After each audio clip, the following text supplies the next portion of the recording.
নমস্কার, আসসালামু আলাইকুম বন্ধুরা। সবাইকে স্বাগতম জানাই ওপেন টক উইথ আকাশ সরকারে। এখানে আমি সেই সব বিষয় নিয়ে কথা বলি যেগুলো আমাদের জীবনের সাথে গভীরভাবে জড়িত, কিন্তু লজ্জা অথবা ভয়ের কারণে আমরা সেই সব বিষয় নিয়ে কথা বলতে খুব একটা স্বস্তি বোধ করি না। এই কারণে আমাদের মনে অজ্ঞানতা জন্মায়, যার পরিণতিতে আমরা ভুল ডিসিশন নিয়ে থাকি। আজকে আমরা জানবো এসটিডি সম্পর্কে। এসটিডি কি, এসটিডি আসলেই কি ভয়ঙ্কর, এসটিডি কিভাবে ছড়ায় এবং এসটিডি থেকে আমরা নিজেদেরকে কিভাবে রক্ষা করতে পারি। এসটিডির ফুল ফর্ম হচ্ছে সেক্সুয়ালি ট্রান্সমিটেড ডিজিজ, যেটার বাংলা অর্থ যৌনবাহিত রোগ। অর্থাৎ যে সকল রোগ শারীরিক মেলামেশার মাধ্যমে আক্রান্ত ব্যক্তির শরীর থেকে সুস্থ ব্যক্তির শরীরে প্রবেশ করে সেগুলো এসটিডির অন্তর্ভুক্ত। এসটিডির অন্তর্ভুক্ত রোগগুলোর মধ্যে উল্লেখযোগ্য হচ্ছে hepatitis B, HIV, gonorrhoea, syphilis, herpes. এছাড়াও অনেক ফাঙ্গালজনিত এসটিডি রয়েছে।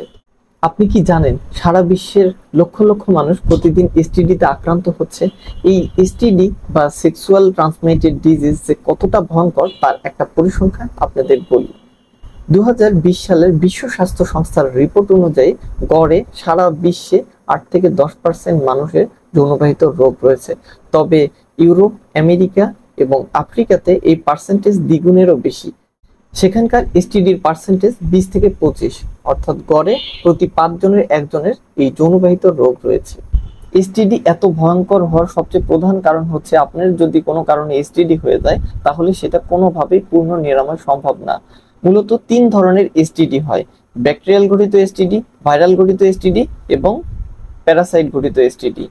এদের মধ্যে ভাইরাস ঘটিত এসটিডি সবচেয়ে ভয়ঙ্কর, কারণ এগুলো যদি আপনার কোনো কারণে একবার হয়ে যায় তাহলে সেটা পূর্ণ নিরাময় কোনোভাবেই সম্ভব না।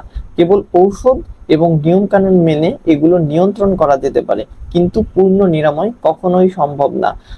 ভাইরাস ঘটিত এসটিডির মধ্যে উল্লেখযোগ্য হেপাটাইটিস এ, বি এবং সি, এইচআইভি, এইচপিভি এবং হারপিস টাইপ 1, টাইপ 2। ব্যাকটেরিয়াল ঘটিত এসটিডির মধ্যে উল্লেখযোগ্য ব্যাকটেরিয়াল ভ্যাজিনোসিস, হারপিস, সিফিলিস।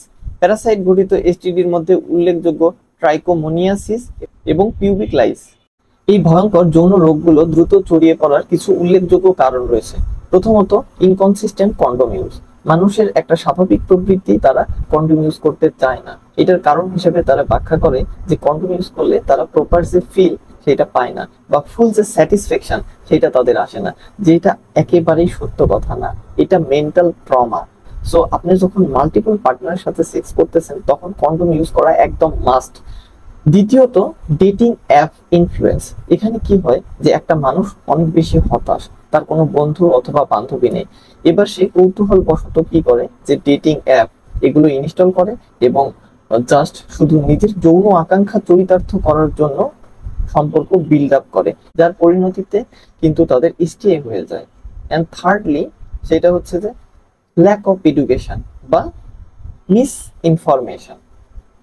এখানে কি হয় যে মানুষ ফ্যান্টাসি থেকে যেগুলো করা ঠিক না সেগুলোও করে, যার পরিণতিতে তাদের এসটিডি হয়। ইউরোপ, আফ্রিকা, আমেরিকা এই দেশগুলোতে সেক্সুয়াল পার্টনার অনেক বেশি অ্যাভেলেবল। তারা বিভিন্ন পার্টি বা বিভিন্ন ধরনের ফাংশনে গেলেই কিন্তু তারা যৌন সঙ্গী পেয়ে যায়, যার কারণে তারা অচেনা একজন মানুষের সাথে সেক্সুয়াল রিলেশনশিপ বিল্ড আপ করে, যার পরিণতিতে তাদের এই ভয়ঙ্কর এসটিডি হয়। আপনি বাসায় বসে কিভাবে বুঝবেন যে আপনার এসটিআই হয়েছে? এর কতগুলো সিমটম রয়েছে। প্রথমত, পেলভিক পেইন দেখা যায়।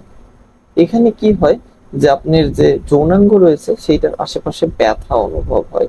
সেকেন্ডলি, বার্নিং সেন্সেশন, অর্থাৎ প্রস্রাব করার সময় ব্যথার অনুভব হয়। Thirdly, testicle pain. এখানে কি হয় যে পুরুষদের যে 2টা টেস্টিকল আছে সেটাতে প্রচন্ড ব্যথা অনুভব হয়। Ulcer on the genital area, আপনার যে যৌনাঙ্গ আছে সেটার উপরে অথবা নিচে ছোপ ছোপ ছোপ ছোপ ঘা দেখা দেয়। And fifthly, needing to pee more frequently, অর্থাৎ আপনার দ্রুত বা ঘন ঘন প্রস্রাবের অনুভূতি হয়। আমাদের সেফ সেক্স করার জন্য কতগুলো বিষয় অবশ্যই মাথায় রাখতে হবে। প্রথমত, অ্যাভয়েড অ্যালকোহল। আমাদের অবশ্যই মাদক জাতীয় দ্রব্য অ্যাভয়েড করতে হবে, কারণ এটা সেক্সুয়াল পারফরমেন্সকে ভীষণভাবে হ্যাম্পার করে। দ্বিতীয়ত, সিঙ্গেল পার্টনার। আমাদের অবশ্যই একজন যৌন সঙ্গী থাকতে হবে। And thirdly wash before and after intercourse, অর্থাৎ সেক্স করার পূর্বে এবং পরে সুন্দর করে আপনার গোপনাঙ্গ এবং হাত পা ধৌত করতে হবে। ফোর্থলি ইউজ কন্ডোম, আপনাকে অবশ্যই কন্ডোম ইউজ করতে হবে। যদি মাল্টিপল পার্টনার হয় তাহলে অবশ্যই ইউজ করতে হবে, এন্ড যদি সিঙ্গেল পার্টনার হয় এবং আপনাদের উদ্দেশ্য যদি হয় বাচ্চা নেওয়া, তাহলে কন্ডোম ইউজ করার কোনোই প্রয়োজন নেই। And sixthly discharge coming out of your penis, এখানে কি হয় যে আপনার পেনিস ইরেক্ট হওয়ার পূর্বেই ইজাকুলেশন হয়। এটার অর্থ হচ্ছে যে আপনার যে লিঙ্গ আছে এটা দাঁড়ানোর পূর্বেই বীর্যপাত হয়ে যায়। সেক্স এডুকেশন রিলেটেড আরো এরকম ইনফরমেটিভ ভিডিও পেতে সাবস্ক্রাইব করুন আমাদের এই চ্যানেলটি এবং পাশে থাকা বেল আইকনে ক্লিক করতে একদমই ভুলবেন না।